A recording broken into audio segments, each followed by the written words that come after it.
பிதா, குமாரன், பரிசுத்த ஆவியாரின் திருநாமத்திற்கு மாட்சிமை உண்டாவதாக. கடவுளை நாம் தொழுவோம்.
இஸ்ரவேலின் ஊற்றிலிருந்து தோன்றினவர்களே, சபைகளின் நடுவே ஆண்டவராகிய தேவனை ஸ்தோத்திரியுங்கள்.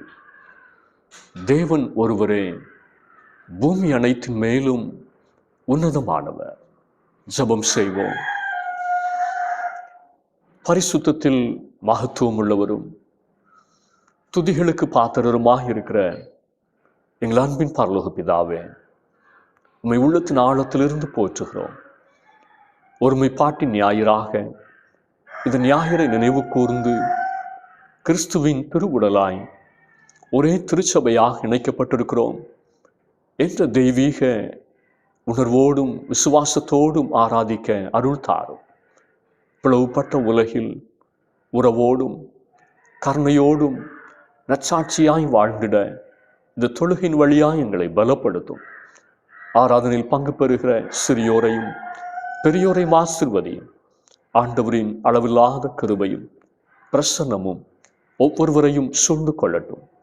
உமது பரிசுத்த ஆவியானவரால் எங்களை முற்றிலுமாக ஆட்கொண்டு நடத்தும்.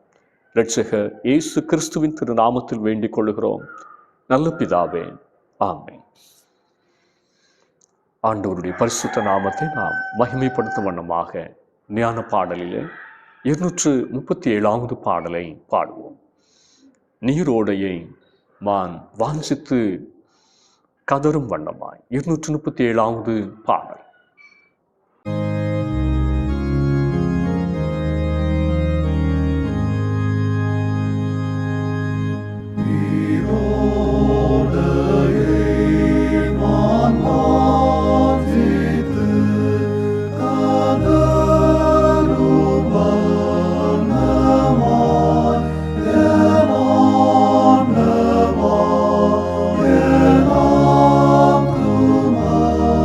Oh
இந்த நாளுக்குரிய திருமுறை பாடத்தை நாம் படிக்க கேட்போம்.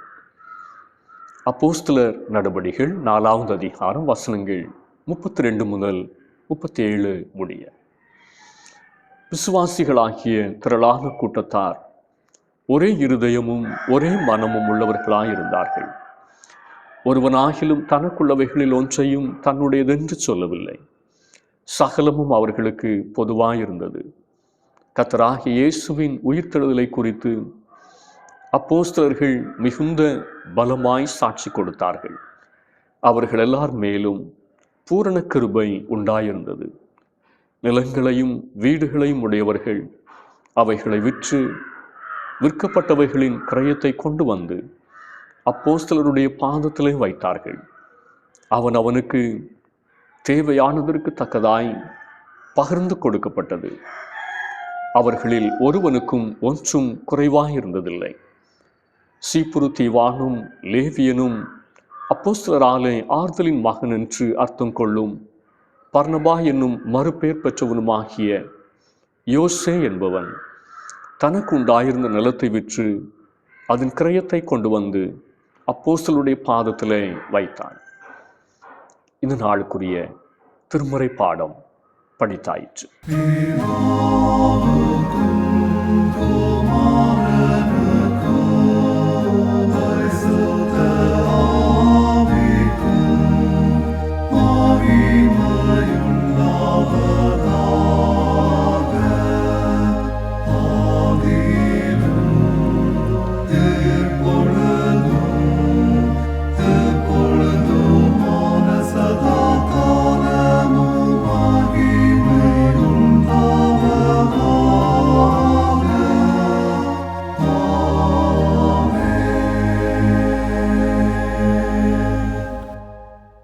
ஆண்டவருடைய வார்த்தையை நாம் கேட்க ஆயத்தப்படும் வண்ணமாக வானமும் பூமியும் மலைப்பள்ளத்தாக்கும் என்கிற பாடலை நாம் உற்சாகமாய் பாடுவோம்.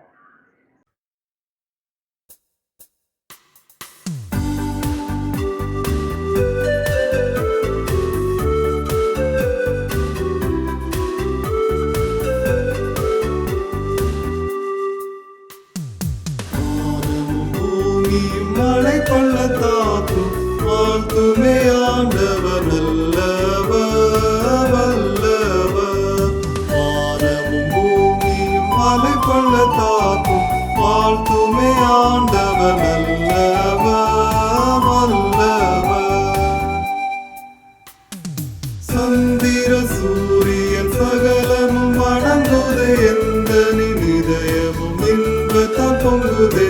சந்திர சகலமும் வணங்குதே, எந்த நிதயமும் இன்பத்தால் பொங்குதே. குந்தனின் கிருபையை எண்ணவும் முடியாதே, தந்தையுமானவன் நல்லவர் வல்லவர். வானமும் பூமியும் மலை பள்ளத்தாக்கும் வாழ்த்துமே ஆண்டவர் நல்லவர் வல்லவர். பச்சை கம்பளமயல் பரமனை போற்றுதே, பறவை இனங்களும் பாடி துதிக்குதே. பச்சை கம்பளமயல் பரமனை போற்றுதே, பறவை இனங்களும் பாடி துதிக்குதே.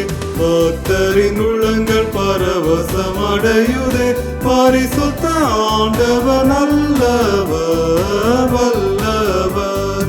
வானமும் பூமியும் மலை பள்ளத்தாக்கும் வாழ்த்துமே ஆண்டவர் நல்லவர் வல்லவர். உடல் நலம் பெற்றதால் உள்ளமும் பொங்குதே, கடல் போல காருண்யம் கண்டதால் கொள்ளுதே. உடல் நலம் பெற்றதால் உள்ளமும் பொங்குதே, கடல் போல காருண்யம் கண்டதால் கொள்ளுதே. கடலில் இயேசுவின் பாதம் கழுவுதே, திடமான ஆண்டவர் நல்லவர் வல்லவர். வானமும் பூமியும் மலை பள்ளத்தாக்கும் வாழ்த்துமே ஆண்டவர் நல்லவர் வல்லவர். வானமும் பூமியும் மலை பள்ளத்தாக்கும் வாழ்த்துமே ஆண்டவர் நல்லவர் வல்லவர்.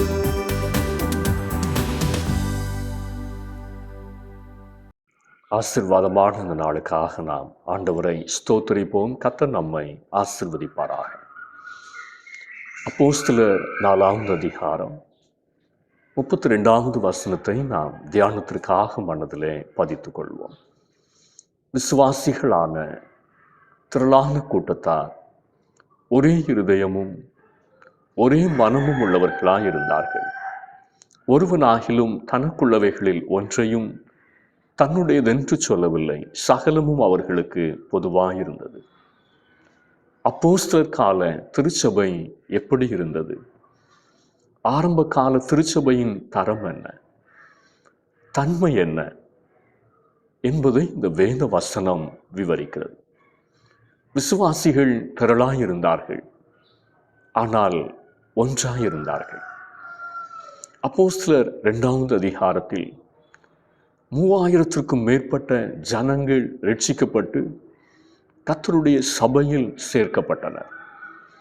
விசுவாசிகள் எண்ணிக்கையில் திரளாயிருந்தார்கள் என்றாலும் அவர்கள் இருதயம் ஒன்றாயிருந்தது, அவர்கள் மனம் ஒன்றாயிருந்தது. இன்று 200க்கும் மேற்பட்ட குடும்பங்களாய் இந்த திருச்சபையில் கர்த்தர் நம்மை வைத்திருக்கிறார். நம்மிடம் இதயபூர்வமான ஒன்றிப்பு காணப்படுகிறதா? நம்மிடம் ஒரே மனம் காணப்படுகிறதா? ஆதி திருச்சபையாரின் விசுவாச ஒன்றிப்பையும் செயல்பாடுள்ள ஒன்றிப்பையும் அப்போஸ்தலர் 4வது அதிகாரம் நாம் கண் முன்னால் நிறுத்துகிறது. அப்போஸ்தலர் 4:32 சொல்லுகிறது, ஒருவனாகிலும் தனக்குள்ளவைகளில் ஒன்றையும் தன்னுடையதென்று சொல்லவில்லை. சகலமும் அவர்களுக்கு பொதுவாயிருந்தது. ஆதி திருச்சபையாரிடம் எனக்கு என்னுடையதென்ற சுயநலம், தற்பெருமை காணப்படவில்லை. பரந்த உள்ளம், பண்பட்ட மனம் அவர்களுக்கு இருந்தது. எனவே இணைந்து இசைந்து வாழ்ந்தனர். உயிர்த்தெழுந்த கிறிஸ்து இயேசுவை ஆண்டவராக இரட்சகராக விசுவாசிக்கிற நாமும் இசைந்து இணைந்து செயல்பட அழைக்கப்பட்டிருக்கிறோம். தென்னிந்திய திருச்சபையாக இன்று நாம் தியானிக்கிற சத்தியம் விசுவாசத்திலும் செயல்பாட்டிலும் ஒன்றிப்பு. Unity in faith and action. நமது கிறிஸ்தவ விசுவாசமும் நமது அன்றாட வாழ்க்கையும் ஒன்றாக இருக்க வேண்டும். ஆண்டவர் இயேசுவின் சொல்லும் செயலும் ஒன்றாக இருந்தது. லூக்கா 24:19. எம்மாவூர் சீடர்கள் இயேசுவை பற்றி கொடுத்த முக்கியமான ஒரு சாட்சி. அவர் தேவனுக்கு முன்பாகவும் ஜனங்கள் எல்லாருக்கும் முன்பாகவும் செய்கையிலும் வாக்கிலும் வல்லமையுள்ள தீர்க்கதரிசியாக இருந்தார். அவருடைய செய்கையும் வாக்கும் ஒன்று போல இருந்தது. ஆனால் தங்களை பக்திமான்களாக காட்டிக்கொண்ட பரிசேயரின் சொல்லும் செயலும் வேறு வேறாக இருந்தது. அவர்கள் விசுவாசமும் செயல்பாடும் வேறு வேறாக இருந்தது. மத்தேயு 23வது அதிகாரம் 3வது வசனம், யோவான் 7வது அதிகாரம் 19வது வசனம். நாம் ஆண்டவராக இரட்சகராக இயேசு கிறிஸ்துவை தான் விசுவாசிக்கிறோம். ஆனால் வாழ்கிற வாழ்க்கை பல நேரங்களில் கிறிஸ்துவுக்கும் நமக்கும் எந்த சம்பந்தமும் இல்லாமல் இருக்கிறது. பரிசுத்தமுள்ள தேவனை விசுவாசிக்கிறோம், ஆனால் நம் வாழ்க்கையில் பரிசுத்தம் இல்லை. தாழ்மையுள்ள தேவனை விசுவாசிக்கிறோம், ஆனால் நம்முடைய வாழ்க்கையில் தாழ்மை இல்லை. மன்னிக்கும் தேவனை விசுவாசிக்கிறோம், ஆனால் நம் வாழ்க்கையில் மன்னிக்கும் தன்மை இல்லை.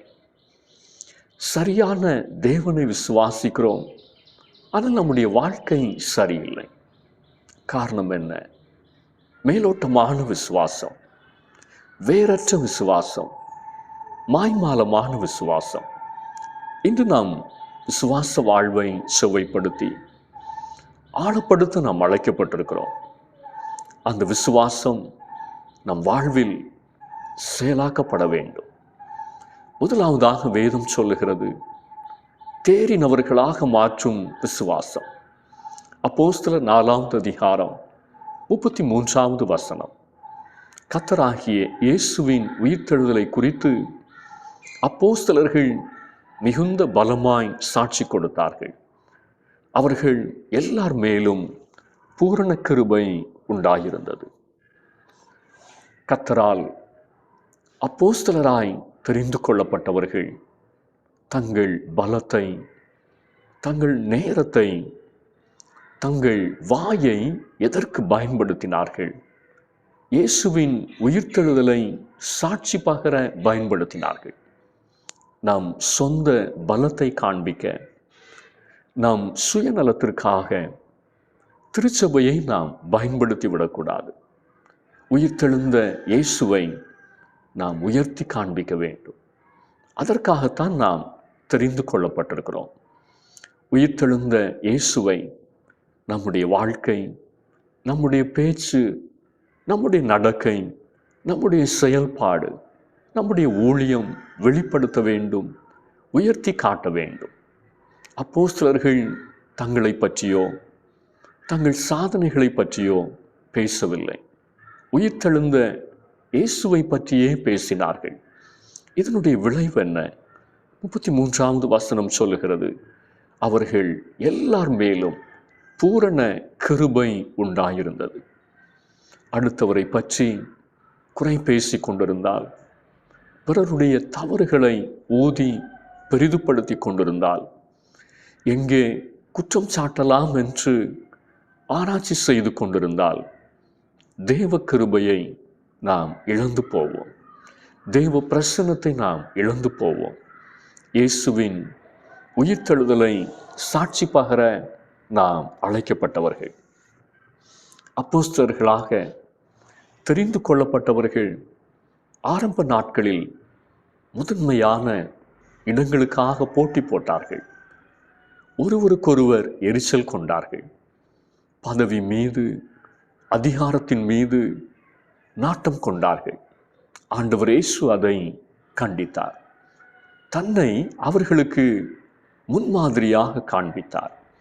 இந்த நிகழ்ச்சியை மத்தேயு 20 அதிகாரம் 20 முதல் 28 வசனங்கள் விவரிக்கிறது. விசுவாசிகள் உலகத்தாரை போல இருக்கக்கூடாது. மத்தேயு 20, 26, 27 ஆண்டவர் இயேசு உலகத்தாரை போல நடந்து கொண்ட அப்போஸ்தலர்களை பார்த்து சொன்னார், உங்களுக்குள்ளே அப்படி இருக்கலாகாது. உங்களில் எவனாகிலும் பெரியவனாயிருக்க விரும்பினால் அவன் உங்களுக்கு பணிவிடைக்காரனாயிருக்க கடவன். உங்களில் எவனாகிலும் முதன்மையானவனாக இருக்க விரும்பினால் அவன் உங்களுக்கு ஊழியக்காரனாயிருக்க கடவன். ஆண்டவர் இயேசு மனுஷகுமாரனாக இந்த உலகத்திலே வந்த பொழுது அதிகார தோரணையை காண்பிக்கிறவராக அல்ல, பிறரை வேலைக்காரர்களைப் போல நடத்துகிறவராக அல்ல, ஒரு எஜமானை போல அல்ல, தாழ்மையுள்ள பணியாளனாக வந்தார். எவ்வளவு மகத்துவமுள்ள ஆண்டவர்! மத்தேயு 20:28 இப்படி சொல்லுகிறது, அப்படியே மனுஷகுமாரனும் ஊழியம் கொள்ளும்படி வராமல் ஊழியம் செய்யவும் அநேகரை மீட்கும் பொருளாக தம்முடைய ஜீவனை கொடுக்கவும் வந்தார். தனது ஜீவனையே கொடுக்க வந்த இயேசுவின் மீது அப்போஸ்தலர்கள் கொண்ட விசுவாசம் அவர்களை தேறினவர்களாக மாற்றினது. ஒரு நாளில் ஆண்டவர் இயேசுவை மறுதலித்தவர்கள், பின்வாங்கி போனவர்கள், இயேசுவை விட்டு ஓடி போனவர்கள் இப்பொழுது தைரியமாய் கர்த்தராகிய இயேசுவின் உயிர்த்தெழுதலை குறித்து சாட்சி பகர்ந்தார்கள். ஒடிசா மாநிலம் பர்ஜன் கிராமத்தில் இந்த வருடம் ஜனவரி 4ஆம் தேதி ஞாயிறு ஆராதனையில் 40 பஜ்ரங்கள் அமைப்பை சார்ந்த மத வெறியர்கள் ஆலயத்திற்குள் புகுந்து போதகர் பிபின் பிஹாரி நாயக் அவர்களை கட்டி செருப்பு மாலை அணிவித்து தெருவிலே இழுத்துச் சென்று சாக்கடை தண்ணீரையும் மாட்டுச் சாணத்தையும் வாயிலே திணித்து ஆண்டவர் இயேசுவை மறுதலிக்க சொல்லி 2 மணி நேரம் கட்டாயப்படுத்தி உள்ளார்கள். காவல்துறைக்கு உடனடியாக தகவல் தெரிவிக்கப்பட்டும் தாமதமாகவே வந்துள்ளனர். 2 வாரங்களுக்கு பிறகே புகாரையும் பதிவு செய்திருக்கிறார்கள். இதன் மத்தியிலும் அந்த போதகரும் சபையாரும் பொறுமையோடும் அன்போடும் உயிர்த்தெழுந்த ஆண்டவர் இயேசுவுக்கு சாட்சியாக நிற்கிறார்கள். இன்று நமது வீட்டில் நடக்கிற விசுவாச குடும்பத்தில் நடக்கிற சின்ன சின்ன பிரச்சனைகள், சின்ன சின்ன காயங்களை கூட நம்மால் தாங்கிக் கொள்ள முடியவில்லை. காரணம், விசுவாச வாழ்க்கையில் நாம் இன்னும் தேர்ச்சி பெறவில்லை. துர்க்குணத்திலே, தீமை செய்வதிலே இந்த உலகம் தேறினதாக இருக்கிறது. 1 கொரிந்தியர் 14:20 பவுல் சொல்லுகிறார், சகோதரரே, நீங்கள் புத்தியிலே குழந்தைகளாயிராதீங்கள், துர்க்குணத்திலே குழந்தைகளாயும் புத்தியிலோ தேறினவர்களாயும் இருங்கள். ஆண்டவர் இயேசுவுக்கு நம்மை குறித்து ஒரு பெரிய எதிர்பார்ப்பு இருக்கிறது. ஆண்டவர் இயேசு பிதாவாகிய தேவனிடத்தில் வைத்த முக்கியமான விண்ணப்பம் இது. யோவான் 17ஆவது அதிகாரம் 23ஆவது வசனம். ஒருமைப்பாட்டில் அவர்கள் தேறினவர்களாயிருக்க வேண்டும். விசுவாச குடும்பத்தார் ஒருமைப்பாட்டில், ஒற்றுமையில், ஐக்கியத்தில், உறவில் தேறினவர்களாக இருக்க வேண்டும். இன்று ஒருமைப்பாட்டில் அநேக திருச்சபைகள் தேர்ச்சி பெறவில்லை. அநேக குடும்பங்கள் தேர்ச்சி பெறவில்லை. அப்போஸ்தலனாகிய பவுல் கலாத்திய சபைக்கு எழுதுகிறார், கலாத்தியர் 5:15, நீங்கள் ஒருவரை ஒருவர் கடித்து பட்சித்தீர்களானால் அழிவீர்கள். அப்படி ஒருவரால் ஒருவர் அழிக்கப்படாதபடிக்கு எச்சரிக்கையாயிருங்கள். உண்மையான விசுவாச வாழ்வு நம்மை நற்குணத்தில், ஒற்றுமையில் தேறினவர்களாக மாற்றுகிறது. இன்று நாம் விசுவாச வாழ்வை ஆராய்ந்து பார்ப்போம், ஆழப்படுத்துவோம். 2வதாக, தேவைகளை சந்திக்கும் விசுவாசம். அப்போஸ்தலர் 4ஆவது அதிகாரம் 34-35 வசனங்கள். ஆதி திருச்சபை வளர்ந்து பெருகின போது திருச்சபையினுடைய தேவைகள் அதிகரித்தது. அப்பொழுது விசுவாசிகள் ஒரு காரியத்தை செய்தார்கள். 34ஆவது வசனம். நிலங்களையும் வீடுகளையும் உடையவர்கள் அவைகளை விற்று விற்கப்பட்டவைகளின் கிரயத்தை கொண்டு வந்து அப்போஸ்தலருடைய பாதத்திலே வைத்தார்கள். கர்த்தருடைய காரியத்திற்காக தேவைகள் சந்திக்கப்பட நமக்கு இருப்பதிலிருந்து ஒரு பகுதியை நாம் கொடுப்போம். நமக்கு போக மீதமானதிலிருந்து நாம் கொடுப்போம். இது நம்முடைய விசுவாசம். ஆனால் ஆதி திருச்சபையார் தங்களுக்கு இருப்பதையே கொடுத்து விட்டனர். இது அவர்களுடைய விசுவாசம். இந்த விசுவாசம் அரிதிலும் அரிதான விசுவாசம். மனிதனுடைய அடிப்படை தேவைகளில் ஒன்று இருப்பிடம். ஆதி திருச்சபையார் அவற்றை கூட தியாகம் செய்தனர். இதனால் அவர்கள் குறைவுபட்டு போனார்களா? 35ஆவது வசனத்தின் கடைசி பகுதி. அவர்களில் ஒருவனுக்கும் ஒன்றும் குறைவாக இருந்ததில்லை.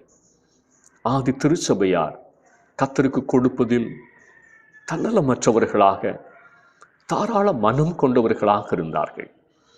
மார்க்கு 6ஆவது அதிகாரத்தில் 38ஆவது வசனத்தில் பெயர் அறியப்படாத, அடையாளம் இல்லாத ஒரு நபர் கொடுத்த 5 அப்பம் 2 மீன் ஆண்டவருடைய கரங்களால் ஆசீர்வதிக்கப்பட்ட போது 5000 பேருக்கும் அதிகமான ஜனங்களுடைய தேவைகளை சந்திக்க அது போதுமானதாக இருந்தது.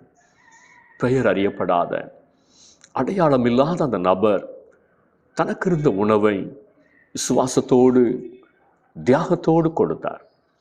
பழைய ஏற்பாட்டில் தேவன் வனாந்தரத்தின் நடுவில் வானத்திலிருந்து மன்னாவை இறங்க பண்ணி தேவ ஜனங்களை போஷித்தார்.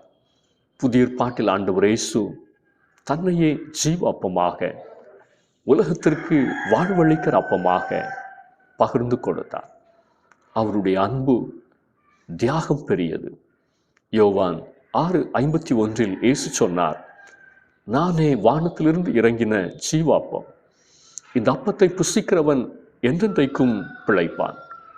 நான் கொடுக்கும் அப்பம் உலகத்தின் ஜீவனுக்காக நான் கொடுக்கும் என் மாம்சமே என்றார்.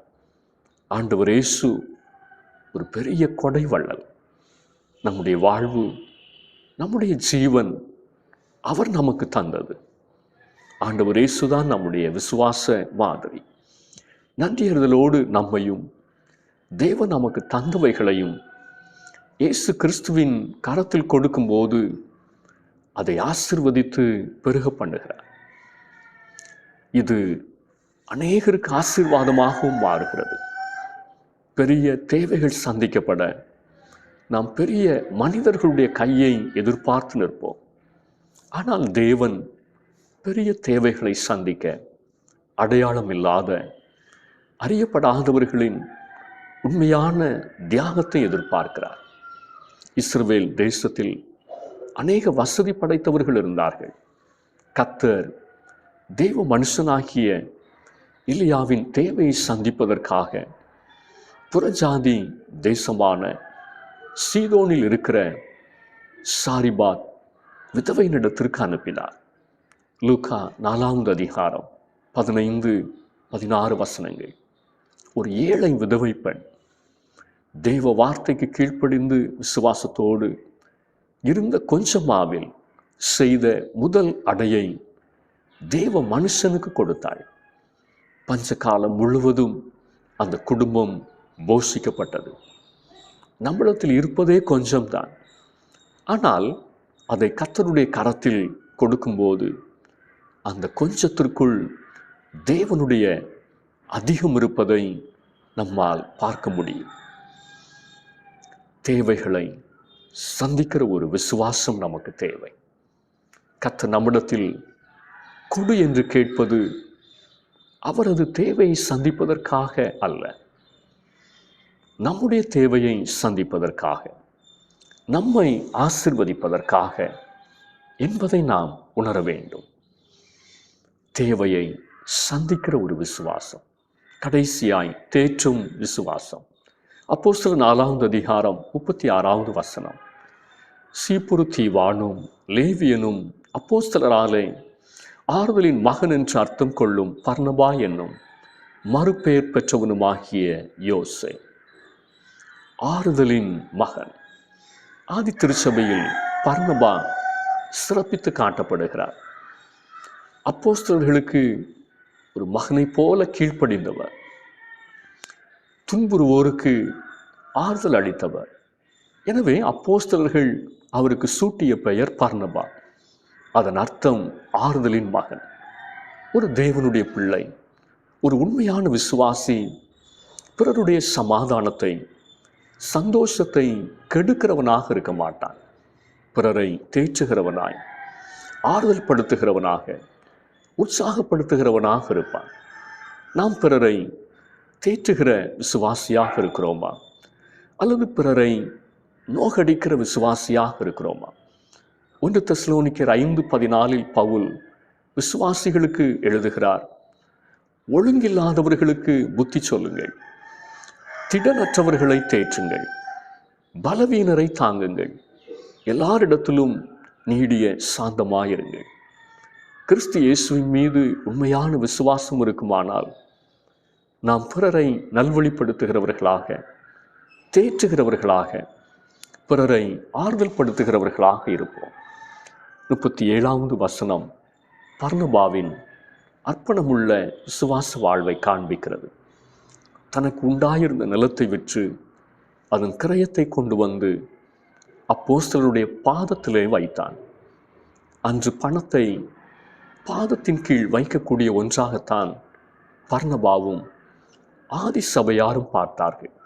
ஆனால் இன்று பணம், பொன், பொருள் ஆகியவை மனிதர்களின் தலைமேல் வைத்து தூக்கி கொண்டாடப்படுகிற ஒன்றாக, மனிதர்களை, குடும்பங்களை ஆட்டி படைக்கிற சக்தியாக, அதிகாரம் செலுத்துகிற சக்தியாக, அநேகருடைய தெய்வமாக மாறி போயிருக்கிறது. பணம், பொருள், தொழில் ஆகியவற்றிற்கு முதலிடம் கொடுத்து கர்த்தரை மறந்து போனவர்கள், உதாசீனப்படுத்துகிறவர்கள் ஏராளம். பர்னபாவை போல கர்த்தரை முதன்மைப்படுத்துவோம். கர்த்தரை முதன்மைப்படுத்துகிறவர்கள் பிறருக்கு ஆறுதல் தருகிறவர்களாக இருப்பார்கள். பணம் பணம் என்று ஆதாயத்தின் மீது மாத்திரம் குறியாயிருப்பவர்கள் உறவுகளை முறிக்க தயங்க மாட்டார்கள். இன்று சொத்துக்காக, பணத்துக்காக சொந்த பெற்றோரை கூட துன்புறுத்துகிற, கொலை செய்ய தயங்காத உலகத்தில் நாம் வாழ்கிறோம். அன்று பர்னபா அநேக குடும்பங்கள் வாழ வேண்டும், ஆறுதல் பெற வேண்டும் என்பதற்காக தன் வீட்டையும் நிலத்தையும் விற்று அப்போஸ்தலருடைய பாதத்திலே கொண்டு வந்து வைத்தார். நமக்குள் இருப்பது தேற்றுகிற விசுவாசம்தானா? பிறர் தேற்றப்பட நாம் எதை இழந்திருக்கிறோம்? எவ்வளவு தியாகம் செய்திருக்கிறோம்? கர்த்தர் மீதுள்ள ஆழமான விசுவாசம் நம்மை தேறினவர்களாய் மாற்றுகிறது, தேவைகளை சந்திக்கிறது, தேற்றுகிறது. தெய்வீக விசுவாசத்தை சொந்தமாக்குவோம், செயல்படுத்துவோம், உறவில் இணைந்து வாழ்வோம். ஆண்டவர் இந்த வார்த்தைகளால் நம் ஒவ்வொருவரையும் ஆசீர்வதிப்பாராக. ஆமென். ஆராதனைக்கு நிறைவு பாடலாக கீர்த்தனை பாடலிலே 366வது பாடலை பாடுகிறோம். ஆவி உடல் பொருள் அத்தனையும் உமக்காக படைக்கிறேன் ஆண்டவரே. 366வது பாடல்.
குருசு பாடு தீரந்தோ திருமேனி தவித்ததன்றோ பங்க குருசு படுத்தீரன்றோ தங்க திருமேனி தவித்ததன்றோ தாங்கோனா வேதனை சகித்தீரன்றோ தாங்கோனா வேதனை சகித்தீரன்றோ ஏங்குதேய நாவி இப்பாடு நினைக்கைய ஆவி உடல் பொருள் அத்தனையும் உமக்காக படைக்கிறேன் ஆண்டவரே ஆவி உடல் பொருள் அத்தனையும் உமக்காக படைக்கிறேன் ஆண்டவரே ஆவியனை மீட்க பரலோகத்தை விட்டு ஆவியனை மீட்க பரலோகத்தை விட்டு பாதனில் வந்து மாபாடுகள் பட்டதாம் ஆவி உடல் பொருள் அத்தனையும் உமக்காக படைக்கிறேன் ஆண்டவரே. ஜெபம் செய்வோம். மகா பரிசுத்தம் நிறைந்த எங்கள் அன்பின் பரலோக பிதாவே, பரிசுத்தமான விசுவாசத்தில் எங்களுடைய வாழ்வை உறுதிப்படுத்தி கொண்டு இணைந்து முன்னோக்கி செல்ல கர்த்தர் தயவு பாராட்ட ஜெபிக்கிறோம். எந்தெந்த இடத்திலே நாங்கள் பிரிந்து கிடக்கிறோமோ, ஒருவருக்கொருவர் விலகி நிற்கிறோமோ, அந்த இடத்திலே எங்களை தாழ்த்துவதற்கும் எங்களை அர்ப்பணிப்பதற்கும் எங்களுடைய குறைவுகளை சரி செய்து கொள்வதற்கும் கர்த்தர் கிருபை பாராட்ட ஜெபிக்கிறோம். நாங்கள் உறவின் பாலமாக செயல்பட, திருச்சபையாக தேவனுடைய ஜனங்களாக இணைந்து நிற்கவும் கர்த்தர் கிருபை பாராட்ட உம்மை நோக்கி நாங்கள் ஜெபிக்கிறோம். ஆண்டவர் தந்த திருச்சபைக்காக நன்றியோடு உம்மை துதிக்கிறோம். உலகம் முழுவதிலும் இருக்கிற பரிசுத்தவான்களோடு தந்திருக்கிற தெய்வீகமான ஐக்கியத்திற்காக நாங்கள் உம்மை துதிக்கிறோம். கிறிஸ்துவனுடைய சரீரமாய் இணைந்து வாழ்வதற்கு தொடர்ந்து கர்த்தர் கிருபை பாராட்டுவீராக. திருச்சபைகளிலே நடைபெறுகிற எல்லா ஊழியங்களையும் கர்த்தர் ஆசீர்வதிக்க ஜெபிக்கிறோம். அது நிமித்தமாக அநேகருக்கு ஆசீர்வாதமாய் திருச்சபை வளர்ந்து பெருக கர்த்தர் உதவி செய்வீராக. கனி கொடுக்கிற திருச்சபையாய், கர்த்தருடைய வருகைக்கென்று மணவாட்டியாக, கற்புள்ள கன்னிகையாக ஆயத்தப்பட்டு நிற்கிற சபையாய் கர்த்தர் சபையை பரிசுத்தப்படுத்த ஜெபிக்கிறோம். திருச்சபையின் நடுவிலே கர்த்தருடைய பரிசுத்தம் விளங்கும்படிக்கு நாங்கள் ஜெபிக்கிறோம். தேவையுள்ள ஒவ்வொரு ஆத்துமாக்களுக்காக நாங்கள் ஜெபிக்கிறோம். குடும்பங்களின் தேவைகள் சந்திக்கப்படட்டும். பலவிதமான கடன் பாரங்களின் மத்தியிலும் தவிக்கிறவர்கள் உண்டு. பற்றாக்குறைகளின் நடுவில் இருக்கிறவர்கள் உண்டு. தேவைகள் சந்திக்கப்பட முடியாதபடினாலே கவலைகளோடும் பாரத்தோடும் இருக்கிறவர்கள் உண்டு. எல்லா தேவைகளையும் கர்த்தர் சந்தித்து நீரே குடும்பத்தை ஆசீர்வதிக்க உம்மை நோக்கி நாங்கள் ஜெபிக்கிறோம். வேலைகளை செய்கிறவர்கள், உழைத்து பிரயாசப்படுகிறவர்கள், ஒவ்வொருடைய கையின் பிரயாசங்களையும் கர்த்தர் வாய்க்க பண்ண ஜெபிக்கிறோம். நிறைவான பலன்களை, நித்திய நன்மைகளை கர்த்தர் ஒவ்வொருடைய வாழ்க்கையிலும் அருளி செய்வீராக. தூர இடங்களிலும் வெளிநாடுகளிலும் இருக்கிற தம்முடைய பிள்ளைகளோடு உடைய கிருபை தங்கியிருக்கட்டும். இருக்கிற இடங்களிலே கர்த்தருடைய பாதுகாவலும் கர்த்தருடைய பராமரிப்பும் தம்முடைய பிள்ளைகளை சூழ்ந்து கொள்ளட்டும். வேலைகளை கர்த்தர் ஆசீர்வதித்து தாரும். நிறைவோடும் சமாதானத்தோடும் தம்முடைய பிள்ளைகள் வாழ்ந்திருக்க கர்த்தர் உதவி செய்ய நாங்கள் ஜெபிக்கிறோம். சரியான வேலை வாய்ப்பில்லாதபடிக்கு இருக்கிறவர்கள் ஒவ்வொருவரையும் கர்த்தர் நினைத்தருளும். நல்ல வேலை வாய்ப்புகள் அமைய, அரசாங்கத்திலும் தனியார் ஸ்தாபனங்களிலும் பணி பொறுப்புகளுக்காக தம்முடைய பிள்ளைகள் எடுக்கிற முயற்சிகள் வாய்க்க கர்த்தர் உதவி செய்யும். தொழில் செய்கிறவர்கள், வியாபாரம் செய்கிறவர்கள், நிலத்தினுடைய பலன்களை நம்பியிருக்கிறவர்கள் ஒவ்வொருவரையும் கர்த்தர் நினைந்தருளி ஆசீர்வதிப்பீராக. அன்றாடம் கூலி வேலைக்கு செல்லுகிற தம்முடைய பிள்ளைகளோடும் இந்த கிருபை தங்கியிருக்கட்டும். தாராளமாய் வேலை வாய்ப்புகள் அமைய கர்த்தர் உதவி செய்வீராக. ஆபத்தான இடங்களிலே நின்று வேலைகளை செய்கிறவர்கள் உண்டு. உயர்ந்த கட்டடங்களிலே ஏறி வேலைகளை செய்கிறவர்கள் உண்டு. தம்முடைய பிள்ளைகளை எல்லாம் கர்த்தர் கண்ணின் மணியை போல பாதுகாத்துக்கொள்ள நாங்கள் ஜெபிக்கிறோம். ஆண்டவருடைய கிருபை தம்முடைய பிள்ளைகளை சூழ்ந்து கொள்ளட்டும். அப்படியே கர்த்தர் குடும்பங்களை ஆசீர்வதியும். சமாதானத்தையும் மகிழ்ச்சியும் குடும்பங்களிலே பெருக பண்ணும். கருத்தொருமித்து அன்புறவோடு கணவன் மனைவியாக, பெற்றோர் பிள்ளைகளாக ஒவ்வொரு குடும்பத்திலும் உறவும் ஐக்கியமும் பலப்பட கர்த்தர் உதவி செய்ய நாங்கள் ஜெபிக்கிறோம். தேசத்தை கர்த்தர் ஆசீர்வதியும். தேசத்தினுடைய தலைவர்களையும் கர்த்தர் பொறுப்படுத்திக் கொள்ளும். உமக்கென்று உம்முடைய கரத்தினால் அவர்கள் ஆளுகை செய்யப்பட தேவனுடைய சித்தத்தை நிறைவேற்ற கர்த்தர் பயன்படுத்தும். உலகம் முழுவதிலும் சமாதான குறைவுகளை கர்த்தர் மாற்றி போடும். அமைதலை கர்த்தர் தந்து நடத்தும். இயற்கையினுடைய பேரழிவுகளுக்கு, கொள்ளை நோய்களுக்கு விலக்கி காத்துக்கொள்ளும். கர்த்தருடைய வருகைக்காய் இந்த உலகத்தின் ஒவ்வொரு மக்களும் ஆயத்தப்படத்தக்கதாய் கர்த்தருடைய கரம் கிரியை நடப்பிக்க நாங்கள் ஜெபிக்கிறோம். அப்படியே கர்த்தர் பெரிய காரியங்களை செய்வீராக. திருச்சபையினுடைய தலைவர்களையும் கர்த்தர் ஆசீர்வதியும். திருச்சபைக்கு தந்திருக்கிற ஒவ்வொரு பேராயருக்காகவும் நாங்கள் ஜெபிக்கிறோம். எல்லா தேவனுடைய ஊழியக்காரர்களுக்காக நாங்கள் ஜெபிக்கிறோம். கர்த்தருடைய கரத்தின் கருவியாய் கர்த்தர் அவர்களை தெரிந்து கொண்ட நோக்கத்தை நிறைவேற்ற எடுத்து பயன்படுத்தும். தேவனுடைய அழைப்பிலே உண்மையும் முத்தமாய் நின்று செயல்பட கர்த்தர் உதவி செய்யும்.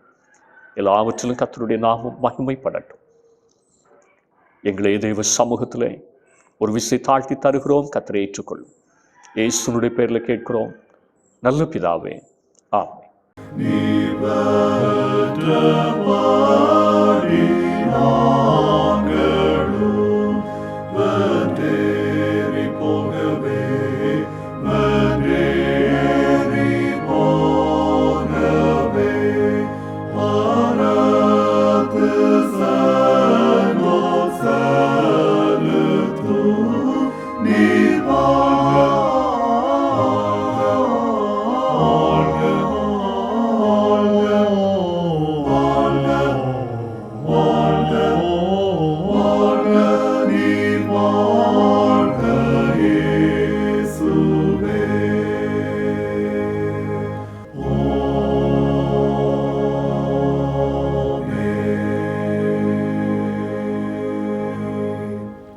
நம்முடைய ஆண்டவராகிய இயேசு கிறிஸ்துவின் கிருபையும், பிதாவாகிய தேவனுடைய அன்பும், பரிசுத்த ஆவியினுடைய ஐக்கியமும் சிநேகமும் நம் அனைவரோடும் இன்றும் என்றும் சதா காலங்களிலும் நிறைவாய் தங்கியிருப்பதாக.